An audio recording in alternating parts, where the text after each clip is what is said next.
आप सभी का आज के इस वीडियो में जो भी स्टूडेंट एएनएम 5006 पोस्टों के लिए तैयारियां कर रहे हैं उनके लिए ये टॉपिक बहुत ही इम्पोर्टेंट होने वाला है। फिजिक्स से जो टॉपिक आज हम पढ़ाने जा रहे हैं इससे बहुत ज़्यादा क्वेश्चन पूछे जाते हैं। फिजिक्स में सबसे ज़्यादा उसी टॉपिक से क्वेश्चन पूछे जाते हैं। जैसे कि यदि हम बात करें तो प्रकाश का परावर्तन से इन सब से एक ही क्वेश्चन देखने को मिलेंगे जो कि हमने बता दिए थे। प्रकाश का अपवर्तन भी बता दिए थे, दोनों मिलाकर एक क्वेश्चन आपको पूछा जाएगा। उसके बाद मानव नेत्र से एक क्वेश्चन रहेंगे जो कि हमने आपको बता रखे हैं। इससे ज़्यादा क्वेश्चन रहते हैं विद्युत धारा, आप देख कर ही समझ सकते हैं। जैसे क्या इससे क्या सब पूछा जाता है, जैसे पूछे जाएंगे कि आमीटर का मात्रक क्या होता है, रेसिस्टेंस को कैसे लिखते हैं। ये सब क्वेश्चन इजी ही होता है लेकिन आपको यहाँ से क्वेश्चन पूछे जाते हैं। तो इसीलिए इस टॉपिक को हम लोग आज करने वाले हैं अच्छा से और बहुत आसानी से आपको समझ में भी आएगा। तो हमने पिछले इस टॉपिक का, अगर हम फिजिक्स की बात करें तो 3 टॉपिक हमने कर चुके हैं। 3 टॉपिक फिजिक्स का कर चुके हैं, 2 से 3 टॉपिक हमने केमिस्ट्री भी कर चुके हैं। इसके बाद हम लोग बायो भी कर लेंगे तो साइंस का कुछ पोर्शन हम लोगों का कंप्लीट हो जाएगा। और उधर हम जीके जीएस की बात कर ले, जीके जीएस में ही ये भी आएंगे और उसमें हमने जैन धर्म बौद्ध धर्म के बारे में जाने हैं और भी उसमें 1-2 टॉपिक पढ़े हैं। तो जो भी स्टूडेंट क्लास ज्वाइन किए हैं उनको सारा क्लासेज नोट्स मिले हुए हैं। जिन्होंने नहीं ज्वाइन किए हैं इस नंबर पर कॉल करके व्हाट्सअप करके आप लोग क्लास में जुड़ जाइएगा। और ऐसे तो जो भी क्लास में जुड़े हुए हैं सबको ये जो नोट्स है साइंस का वो भी मिल चुका है। जिसे नहीं मिला वो मैसेज कर सकते हैं व्हाट्सएप पे। और जो अभी तक नहीं जुड़े हैं इस नंबर पर व्हाट्सएप करके कॉल करके क्लास में जुड़ जाइएगा। अब फी में थोड़ा सा डिस्काउंट ऑफर भी चल रहे हैं क्योंकि दुर्गा पूजा आ रहा है। ठीक है, तो चलिए हम लोग स्टार्ट करते हैं क्लास को। क्या कह रहा है, विद्युत धारा। विद्युत धारा के बारे में समझते हैं कि क्या होता है। विद्युत धारा जैसे क्या, आप लोग पंखा चलाते हैं, चार्जिंग करते हैं मोबाइल को, तो उसमें इलेक्ट्रिसिटी आते हैं, विद्युत आते हैं, उसी से चार्ज हो पाता है। तो किस तरीके से आते हैं, उसमें कौन सा इलेक्ट्रॉन मतलब कि किस तरीके से आवेश रहता है उसके बारे में जानेंगे। उसके बाद रेसिस्टेंस कैसे उसको मतलब कि अगर ज़्यादा करंट आ रहा है तो उसको रोका जाता है। वोल्ट का क्या काम है, ये सब हम लोग इस जो क्लास है इस टॉपिक में समझने वाले हैं। सबको समझ में आएगा, आप लोग लास्ट तक बने रहिएगा। क्या कह रहा है कि हम आपको पता है कि जब भी हम कोई टॉपिक स्टार्ट करते हैं उसमें हम आपको शॉर्टली थ्योरी बताते हैं। क्या बताते हैं, तो शॉर्टली थ्योरी बताते हैं जो कि आपका सारा क्वेश्चन उसी से बन जाएंगे। तो इसके लिए आपको चिंता करने की बिल्कुल जरूरत नहीं, क्योंकि अगर जीके जीएस में आप डायरेक्ट क्वेश्चन करने जाइएगा तो न तो क्वेश्चन का आप था लगेगा न उसका अंत लगेगा। इसलिए हम शॉर्टली थ्योरी बताते हैं ताकि आपका तैयारी बहुत बेहतरीन हो सके और ऐसा तैयारी आपको कहीं पर भी नहीं करवाया जाएगा। इलेक्ट्रॉन ऋण आवेशित होता है और प्रोटॉन क्या होता है, धन आवेशित होता है। जैसे क्या, किसी से विद्युत धारा प्रवाह हो रहा है किसी भी पाथ से किसी भी सर्किट से, तो उसमें इलेक्ट्रॉन रहते हैं। ठीक है, अगर इलेक्ट्रॉन है तो निगेटिव चार्ज होंगे, प्रोटॉन है तो जैसे कोई आइटम रहता है उसमें क्या रहता है, एलिमेंट जो भी आइटम रहता है उसमें इलेक्ट्रॉन प्रोटॉन रहते हैं ना। तो वही कह रहा है कि इलेक्ट्रॉन अगर है तो उस पर निगेटिव चार्ज होंगे और प्रोटॉन क्या होता है, धन आवेशित होते हैं। दोनों को मान सेम ही होता है, कितना, तो 1.6 10⁻⁻19। 10⁻⁻19 का मतलब क्या हुआ, जैसे क्या हम लिख दिए कि 5, समझा देते हैं, बहुत सारे स्टूडेंट को ये भी समझने में दिक्कत हो रहे होंगे।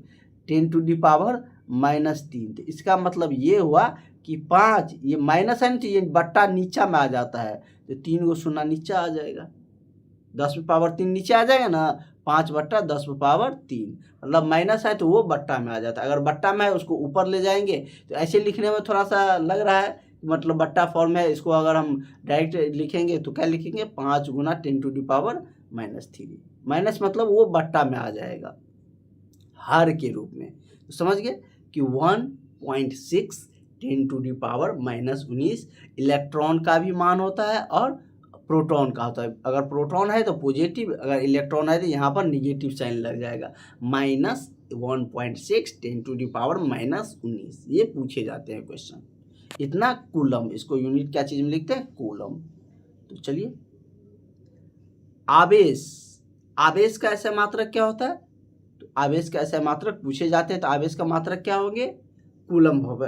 अभी हम देखें कि उसका मात्रक क्या लिखा गया था? कूलम लिखा गया था। तो आवेश जो चार्ज होता है, CHARG, चार्ज जिसको बोलते हैं ना, इस पर कितना चार्ज आ रहा है, तो वो चार्ज मतलब ये नहीं कि मतलब कि प्राइस वाला चार्ज आप समझ लीजिएगा, इलेक्ट्रिसिटी वाला, उसका मात्रक क्या होता है? कूलम होता है। अब विद्युत विभव की तरफ चलते हैं। विद्युत विभव क्या होता है उसके बारे में हम लोग जानते हैं। विद्युत विभव वोल्ट जो होता है ना, कहते हैं ना कि मतलब कि ये वोल्ट 25 वोल्ट का है, ये बल्ब 25 वोल्ट का है। इस पंखा को चलने के लिए लगभग 200 वोल्ट चाहिए। टीवी को चलने के लिए 250 वोल्ट चाहिए। ये वोल्ट जानते हैं ना, यही वोल्ट है, उसी को विद्युत विभव कहते हैं। एक एक चीज़ हम आपको बताएंगे, ठीक है। अगर आपको सिलेक्शन लेना है तो आपको यहाँ पर क्लास ज्वाइन करना पड़ेगा। लास्टली तक तो आपको ज्वाइन करना ही पड़ेगा। अगर अभी ज्वाइन कर लीजिएगा तो आपको ज़्यादा बेनिफिट होंगे। और आप लोग वेट मत करिए, एग्ज़ाम जल्द होने वाले हैं। वेट क्या चीज़ का करना है? आपको अगर जॉब लेना है तो क्लास ज्वाइन करना पड़ेगा, पढ़ना पड़ेगा। खुद से तो सारा चीज़ पढ़ नहीं सकते। बुक भी ले लीजिएगा तो क्या खुद से हो जाएगा? समझ में आएगा ही नहीं। रीजनिंग, मैथ, जीके, जीएस ये सब क्या समझ में आ जाएगा? खुद से नहीं आएगा। क्या है? विद्युत विभव का डिफिनीशन जान लेते हैं। यदि आवेश को अनंत चार्ज, जो चार्ज हो, आवेश मतलब चार्ज को कहते हैं, चार्ज को अगर अनंत बिंदु मान के चलिए कि यहाँ पर हमको कोई चीज़ है, जनरेटर या कुछ रखे हुए हैं, यहाँ पर हमको ज़रूरत है चार्ज को, और हम चार्ज को बहुत दूर से ला रहे हैं, बहुत दूर से ला रहे हैं, तो वही जो लाने में जो कार्य किया जाता है ना, अनंत बिंदु से दूर से लाने में चार्ज का जो कार्य किया जाता है उसी को विद्युत विभव कहते हैं। उसका फॉर्मूला क्या हो जाता है? विद्युत विभव बराबर कार्य को मतलब कि चार्ज को लाने में कार्य किया गया तो कार्य बटा चार्ज। ये क्या है? वर्क बट्टा चार्ज। चार्ज को Q से डिनोट करते हैं और वर्क WOR के होता है ना, तो वोल्ट बराबर क्या हो गया?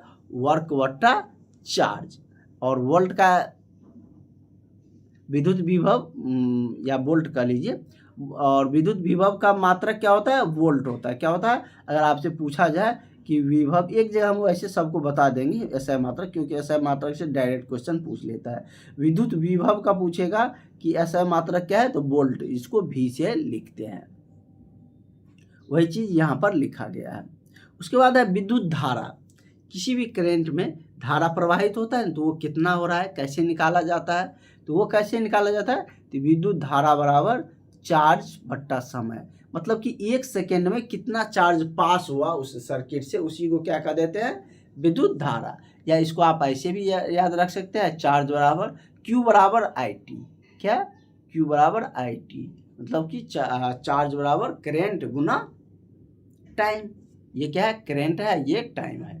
तो चार्ज बराबर क्या हो गया? करंट गुना टाइम। और चार्ज का ऐसा मात्रक, तीनों का ऐसा मात्रक आपको याद रखना है। विद्युत विभव का ऐसा मात्रक वोल्ट, और विद्युत धारा का ऐसा मात्रक एम्पियर, जिसको A से डिनोट करते हैं। क्या चीज़ से? एम्पियर। मतलब कि साइंटिस्ट का नाम था तो उन्होंने अपने नाम पर दिए थे उसका ऐसा मात्रक। उन्होंने इसके बारे में जानकारियाँ दी थी तो उसी के नाम पर ऐसा मात्रक पड़ गया था। विद्युत विभव ने भी वोल्ट नामक वैज्ञानिक ने दिए थे, इसलिए उसका नाम पर उसका ऐसा मात्रक है। और ज़्यादा कुछ उसमें ऐसा है नहीं, ठीक है। तो विद्युत धारा कैसा मात्रक क्या हो गया? एम्पियर हो गया। समझ गए?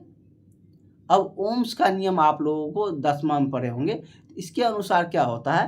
तो विद्युत धारा और वोल्ट जो होता है वो डायरेक्टली प्रोपोर्शनल होता है। इसको क्या कहते हैं? Directly proportional. इसका मतलब ये होता है, अगर आप वोल्ट को बढ़ाइएगा तो धारा भी बढ़ेगा, धारा बढ़ाइएगा तो वोल्ट भी बढ़ेगा। डायरेक्टली प्रोपोर्शनल का यही मतलब होता है। तो ओम का नियम समझ गए कि विद्युत प्रवाहित विद्युत धारा जिसके सिरों के बीच का विभवांतर के समानुपाती होता है, मतलब कि डायरेक्टली प्रोपोर्शनल का हिंदी में समानुपाती कहते हैं। बहुत ही सिंपल में हम आपको समझा दिए। क्वेश्चन की तरफ बढ़ेंगे, आपको सारा क्वेश्चन बनेगा। ओम का ऐसा मात्रक क्या होता है? रेसिस्टेंस, रेसिस्टेंट का ऐसा मात्रक ओम होता है। क्या होता है? रेसिस्टेंट R से लिखते हैं ना, रेसिस्टेंस मतलब प्रतिरोध, मतलब धारा को प्रतिरोध, रोकने का कार्य करेगा। प्रतिरोध मतलब होता है ना कोई चीज़ का विरोध करना, प्रतिरोध करना, तो वही है। तो मतलब कि रेसिस्टेंस का SI मात्रक क्या हो जाएगा, ओम हो जाएगा। करेक्ट आंसर, सॉरी, आपका SI मात्रक इसका पता चल गया। अब ज़्यादा पॉइंट्स अब नहीं है, अब क्वेश्चन आ जाएगा। अब क्या है, क्वेश्चन आपको खुद ब खुद बनेगा, देखिएगा क्वेश्चन से और ये थ्योरी रिवाइज हो जाएगा। तो अगर हम बात करें, रेसिस्टेंस को दो क्रम में जोड़ा जाता है। एक तो सीरीज क्रम में, मान के चलिए तार गया है, ऐसे ऐसे रेसिस्टेंस को जोड़ दिया, ये उसका सिंबल है। ऐसे मान के चलिए एगो यहाँ पर है, एक यहाँ पर है, एक यहाँ पर है। अगर सीरीज में डायरेक्ट जोड़ा हुआ है तो उसको अगर हम पूरा टोटल मान निकालेंगे, जिसको R इक्विवेलेंट कहते हैं, टोटल मान निकालेंगे तो डायरेक्टली सबको जोड़ देंगे। अगर सीरीज में है तो 3 गो ओम हो गया, 3 रेसिस्टेंस हो गया। वही अगर समांतर में, समांतर मतलब क्या होता है, जैसे क्या, एक सर्किट ऐसे जा रहा है, एक सर्किट ऐसे जा रहा है, एक सर्किट ऐसे जा रहा है।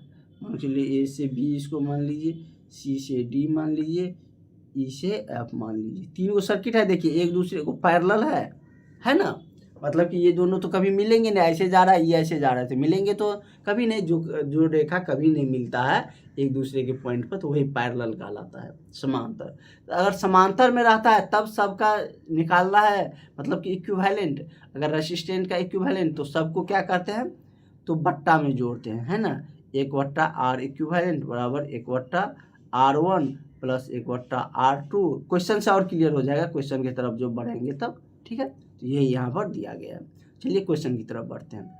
यहाँ से आपको वस्तुनिष्ठ प्रश्न आ गए हैं, ठीक है। यहाँ से क्वेश्चन करते हैं, ठीक है। जो इम्पोर्टेंट क्वेश्चन है वो सारे क्वेश्चन हम आपको बताते चलेंगे। और इसमें दिया है क्या, कि विद्युत विभव का SI मात्रक क्या होता है। अभी हम बताएं, जैसे कि उसे क्लियर होगा, हमने बताए थे ना कि क्वेश्चन से और क्लियर कर देंगे। तो ये चीज़ हमने अभी आपको बताया है ना, वही चीज़ यहाँ पर इस क्वेश्चन में दिया गया है कि विद्युत विभव का SI मात्रक क्या होता है।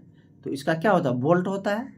अभी हम लोग देखिए एम्पियर किसका मात्रक था, तो विद्युत धारा का था। किसका, विद्युत धारा का SI मात्रक एम्पियर था। ओम किसका था, तो प्रतिरोध का था, जिसको इंग्लिश में रेसिस्टेंस कहते हैं।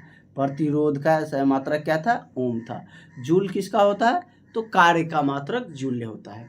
तो सबका मात्रक अब आपको पता चल गया। 4 क्वेश्चन यहीं से बन गया, और इसी से डायरेक्ट क्वेश्चन आपके एग्जाम में पूछे जाएंगे। या तो पूछ देगा कि वोल्ट विद्युत विभव का SI मात्रक क्या होता है, और विद्युत करंट का SI मात्रक क्या होता है, रेसिस्टेंस का SI मात्रक क्या होता है। इस तरीके से कोई भी क्वेश्चन आपसे पूछ सकते हैं, तो घबराना तो बिल्कुल भी नहीं है।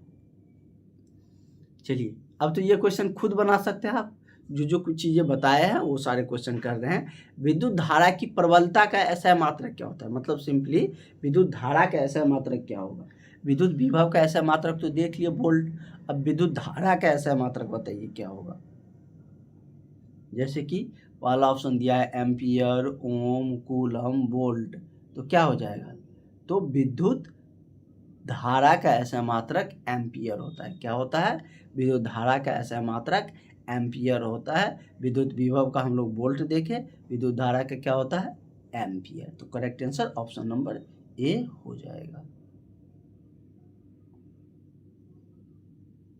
चलिए, ये क्वेश्चन क्या कह रहा है, कह रहा है कि विद्युत ऊर्जा का व्यापारिक मात्रक क्या होता है। विद्युत ऊर्जा का तो हम लोग जानते हैं कि वाट होता है, लेकिन कह रहा है कि व्यापारिक मात्रक क्या होता है।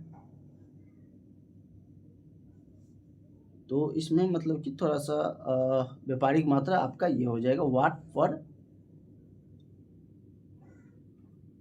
इसमें थोड़ा सा गलती की है लिखने में, ऐसा इसको हम लोग कर लेंगे, ठीक है। टाइपिंग में मिस्टेक है।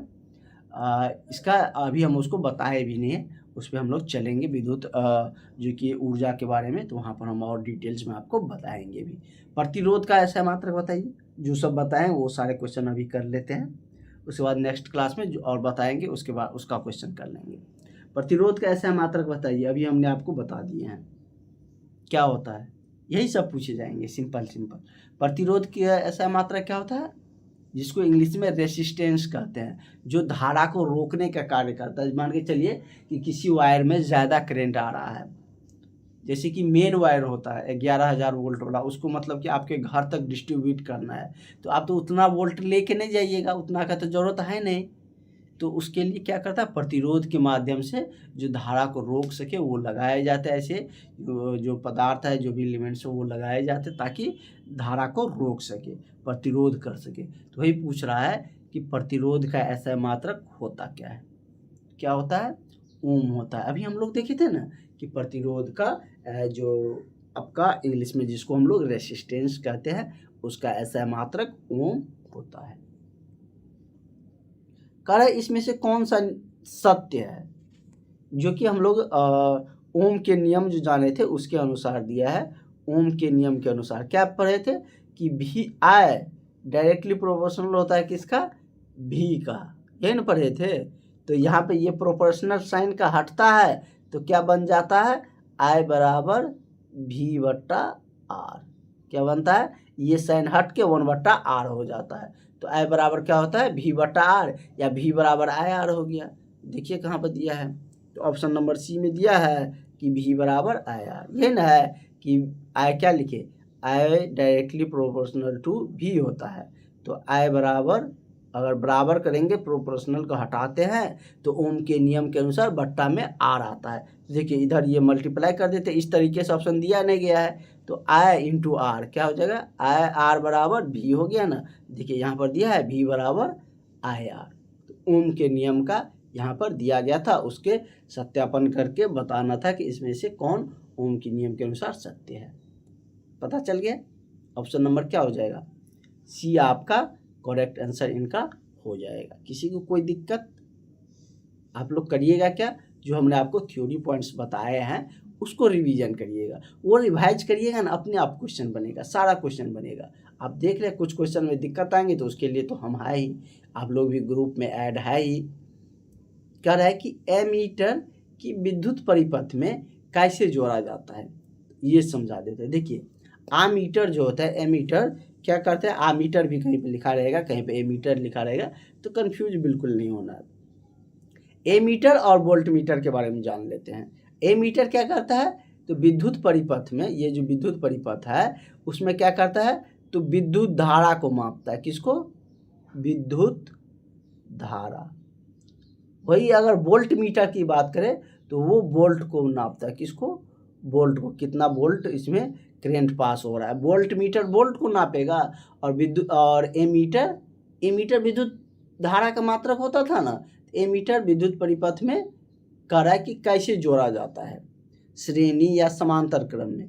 तो एमीटर को श्रेणी क्रम में जोड़ते हैं और वोल्ट मीटर को समांतर क्रम में जोड़ते हैं। इसका मतलब ये है, देखिए सर्किट से हम आपको समझाते हैं, 10th में भी आप लोग पढ़े होंगे। जैसे यहाँ पर क्या है, वोल्ट है, ठीक है, यहाँ से करंट पास कर रहा है, यहाँ पर रेसिस्टेंस है। देखिए ये क्या होगा, तो ये अगर करंट जा रहा है तो ऐसे ऐसे जाएगा ना, तो ये क्या हो गया, श्रेणी क्रम में। अगर वोल्ट जोड़ना है तो ऐसे यहाँ पर जोड़ेंगे तो वो पैरेलल हो गया ना समांतर। अगर ऐसे ऐसे जोड़ेंगे तो ऐसे होंगे। लेकिन अगर करंट की बात करें तो ऐसे लूप में जाएगा, ये श्रेणी क्रम में ऐसे जाता है। तो वही कह रहा है कि अगर मतलब करंट उस तरीके से जाता है तो करंट को मापने के लिए आमीटर को श्रेणी क्रम में जोड़ा जाता है। अगर वोल्ट मीटर रहता, अगला वोल्ट मीटर भी दिया गया है।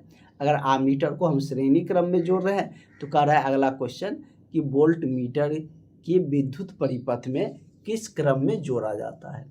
वोल्ट मीटर क्या चीज़ को मापता है, तो वोल्टेज को मापता है। किसको, वोल्टेज को, कितना वोल्टेज जा रहा है। कहता है ना कि इसमें हाई वोल्टेज है, तो किससे मापा जाता है, वोल्ट मीटर से। और यदि हम बात करें तो इसको वोल्ट मीटर, अगर हम वोल्ट किसका मात्रक है, तो विद्युत विभव का था ना, विद्युत विभव का ऐसा मात्रक क्या था, वोल्ट था। यहाँ पर क्वेश्चन है कि जब हम वोल्टेज निकालने के लिए वोल्ट मीटर लगाते हैं तो उसको कैसे जोड़ते हैं, श्रेणी क्रम में या समांतर क्रम में। श्रेणी क्रम हमने आपको समझा दिया, ऐसे रहता है, ऐसे जोड़ा जाएगा। समांतर में ऐसे ऐसे ऐसे रहता है ना, ऐसे ऐसे, मतलब कि एक समांतर क्रम में। जैसे क्या समांतर, आप समझ सकते हैं रेलवे का पटरी लाइन ऐसे रहता है ना, क्या कभी मिलता है, वो ऐसे चला जाएगा, कभी नहीं मिलेगा। वही क्या होता है समांतर क्रम होते हैं। जैसे आप जिस रूम में होंगे उसका आमने सामने का दीवार देखिए, वो कभी मिलेगा? अगर उसको बढ़ाइएगा तो वो ऐसे चले जाएगा सीधे, अगर बढ़ाते जाइएगा कितनों दूर जाइएगा तो फिर वो तो मिलेगा नहीं, उतने उसके बीच की दूरी भी समान रहेगा हमेशा। तो उसी को समांतर क्रम कहते हैं। श्रेणी क्रम जो डायरेक्ट जोड़े जाते हैं वो श्रेणी क्रम हो गए। और आप लोग बताइएगा कि आपके घर में जो वायर रहता है वो श्रेणी क्रम में रहता है या समांतर क्रम में?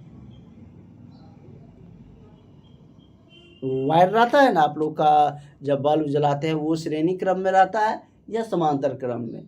और यहाँ पे एक और कन्फ्यूजन के लिए बनता है, जो एक भुकचुकिया बॉल आता है जो दिवाली आने वाला, उसमें आप लोग लगाइएगा, वो अलग पैटर्न पे रहता है, और जो आप लोग यूज करते हैं डेली वो अलग पैटर्न पे रहता है। तो बताइएगा कि कौन श्रेणी क्रम में रहता है, कौन समांतर क्रम में रहता है। अगला क्वेश्चन, अगला नेक्स्ट क्लास में हम लोग उसको डिस्कस कर देंगे वैसे। तो चलिए क्या कह रहा है क्वेश्चन, वोल्ट मीटर को किस में जोड़ेंगे? समांतर क्रम में। आमीटर को हम किस में जोड़े थे? श्रेणी क्रम में। आमीटर विद्युत धारा को मापता है, वोल्ट मीटर विद्युत विभव को मापता है, मतलब वोल्टेज को मापता है, जिसको हम श्रेणी क्रम में समांतर क्रम में वोल्ट मीटर को जोड़ते हैं। अगला क्या है, कह रहा है कि एक कूलम आवेश कितने इलेक्ट्रॉन में समाये आवेश का तुल्य होता है? मतलब कि एक कूलम आवेश कितने के बराबर होता है, ये आपसे पूछे जा रहे हैं। कितने इलेक्ट्रॉन थे? इलेक्ट्रॉन कितना होता है? 1.6 10 टू दी पावर, एक कूलम वही ना होता था, 10 टू दी पावर माइनस, मतलब कि 19। यहाँ पर अगर माइनस भी दिया रहता तो कोई दिक्कत नहीं, यहाँ पर माइनस होता क्योंकि इलेक्ट्रॉन तो निगेटिव में होते हैं। तो इस तरीके से आपका ऑप्शन क्या हो जाएगा? ऑप्शन नंबर डी हो जाएगा। पहला पॉइंट था ना, तो वहाँ पे हम लोग देखे भी थे। तो चलिए ये क्वेश्चन करते हैं, ये क्वेश्चन आप लोग भी कर सकते हैं। कह रहा है कि वोल्ट किलोवाट घंटा, किलोवाट घंटा मात्रक है किसका? वाट तो आपको पता है कि वाट विद्युत ऊर्जा का मात्रक है, पावर का मात्रक है ना वाट। तो कह रहा है कि वाट घंटा किसका मात्रक है? तो ये किसका मात्रक हो जाएगा? ये आपका विद्युत, तो किसका मात्रक हो जाएगा? विद्युत ऊर्जा का मात्रक हो जाएगा। ठीक है, वाट आवर। तो नेक्स्ट क्वेश्चन की तरफ बढ़ते हैं। अगला क्वेश्चन ये आप लोग कर सकते हैं। कह रहा है कि विद्युत बल्ब का तंतु बना होता है। बहुत क्वेश्चन हम लोग किए, आपको लग रहा होगा इतने क्वेश्चन किए, बहुत सारा, एक क्वेश्चन में 4 क्वेश्चन समझाए, और आपका 10 पॉइंट तो आपका थ्योरी वाला है, 10 पॉइंट है ना, उस 10 पॉइंट को आपको याद रखना, उसी से क्वेश्चन बन रहा है ना, आप देख रहे हैं मैक्सिमम क्वेश्चन उसी से बन रहा है। तो उस 10 पॉइंट को याद रखना है आपको। 10-15 क्वेश्चन करवा दे रहे हैं तो 25-30 क्वेश्चन के अप्रॉक्स हो जा रहे हैं, और क्वेश्चन के बारे में और डिटेल्स बता रहे हैं, तो उतना याद आपको रखना है। फिर इवनिंग क्लास भी होते हैं। कह रहे हैं कि विद्युत बल्ब का तंतु बना होता है क्या चीज़ का? बल्ब में जो रहता है ना घुमुआ आप देखते होंगे, अब तो इसमें नहीं दिखता, वाइट वाला में जो 110 बॉल होता था, लाल जो जलता था, उसमें दिखता था ना कि मतलब कि एक स्प्रिंग जैसे घुमा हुआ लगा हुआ रहता है, ऐसे रहता था ना। मान के चलिए कि ऐसे बल्ब है, अगर फिगर अच्छा नहीं बने ये मत कहिए कि सर आपने तो टमाटर बना दिए। ऐसे रहता था, तो यहाँ पर ऐसे रहता था ना, ऐसे ऐसे तंतु जैसे, मतलब कि इसी से रोशनी निकलता था ना। तो वो क्या चीज़ का बना होता था? तो वो क्या चीज़ का बना होता था? तो वो आपको टंगस्टन का बना होता था। क्या चीज़ का? टंगस्टन का। करेक्ट आंसर क्या हो जाएगा? ऑप्शन नंबर आपका डी सही हो जाएगा। अगला है कि निम्नलिखित पदार्थों में कौन चालक है? चालक का मतलब, चालक और कुचालक जानते हैं, यहाँ पर हम बता देते हैं आपको। चालक और कुचालक, जिससे विद्युत धारा प्रभावित हो, क्या होता है? जिससे विद्युत धारा प्रभावित, मतलब कि प्रवाह, जिससे विद्युत धारा प्रवाह हो उसे चालक कहते हैं, जिससे विद्युत धारा प्रवाह नहीं हो उसे कुचालक कहते हैं। जैसे कि आपके शरीर से भी विद्युत धारा मतलब प्रभावित हो जाता है, इसलिए ना आपको करंट लग जाता है। उसके बाद आप क्या चीज़ लीजिएगा? एल्युमिनियम लीजिएगा, उससे भी विद्युत धारा प्रवाहित होगा। क्या लकड़ी से प्रभावित होता है? नहीं होता। मतलब लकड़ी के कहने का सेंस यहाँ पे ये नहीं है कि भींगा हुआ लकड़ी, यहाँ पे सिर्फ लकड़ी का जिक्र किया है। तो लकड़ी से भी विद्युत धारा प्रभावित नहीं होता है, मिट्टी से भी नहीं होता है, पानी से होता है, लेकिन मिट्टी से विद्युत धारा तो प्रभावित नहीं ना होता है, करंट नहीं जाता उसमें मिट्टी में। उसके बाद कांच से भी विद्युत धारा प्रभावित नहीं होता। सोना, चांदी, लोहा, एल्युमिनियम, इन सब से क्या होता है तो विद्युत धारा प्रभावित होता है। इसलिए आप लोग पहले देखते होंगे, अभी भी एल्युमिनियम का ही तार आपको देखने को ज़्यादातर जो बिजली के खंभे होते हैं उस पर देखने को मिलते हैं। यही रीजन होता है, इससे अच्छे खासे विद्युत धारा प्रभावित होते हैं। तो करेक्ट आंसर क्या हो जाएगा? ऑप्शन नंबर आपका डी इसका सही आंसर हो जाएंगे। तो क्या आज के क्लास में इतना रहने देते हैं, नेक्स्ट क्लास में इससे आगे का क्वेश्चन करेंगे, और या एक दो क्वेश्चन और करवा दें। देखिए इसमें भी वही है, कह रहा है कि निम्नलिखित में से किसमें सबसे अधिक विद्युत धारा प्रभावित होता है। देखिए इसमें 4 ऑप्शन दिया है, कह रहा है कि सबसे अधिक विद्युत धारा किससे प्रभावित होता है। तो सबसे अधिक विद्युत धारा की हम बात करें तो वो क्या चीज़ से होता है? चांदी से होता है। क्या चीज़ से? चांदी से होगा। लेकिन चांदी का बात क्या है तो कहिएगा कि सर तो चांदी ही काहे न लगा देते हैं सब जगह, ये भी बात है ना। होगा तो सबसे अधिक विद्युत का चालक क्या होता है? चांदी होता है। तो कहिएगा कि सर हम लोग चांदी का ही वायर काहे नहीं लगाते हैं, एल्युमिनियम का काहे लगा रहता है। तो चांदी का महंगा होता है, ये आपको पता है। चांदी का पॉसिबल नहीं है, उससे जितना बिजली नहीं आएगा उससे ज़्यादा खर्च हो जाए। हाँ, जहाँ पर ज़्यादा इलेक्ट्रिसिटी का इंडस्ट्री वगैरह में ज़रूरत होता है तो वहाँ पर यूज किए जाते हैं। ऐसा नहीं है कि कहीं यूज नहीं किया जाता है, लेकिन आप जनरल कहिएगा तो आप जानते ही हैं चांदी कितना महंगा है। और चांदी लगा देगा तो गांव का चोर सब जो है वो सब क्या करेगा, सब तोड़ के लेके चल जाएगा और अपनी पत्नी को गहना बना के दे देगा, कहेगा पहन लो, नहीं तो वैसे पहन लो। तो क्वेश्चन नंबर 15 आप लोग बना सकते हैं, ठीक है। बनाने का प्रयास करिएगा, कल के क्लास में हम लोग करेंगे यहाँ से। तो मिलते हैं नेक्स्ट क्लास में, थैंक यू।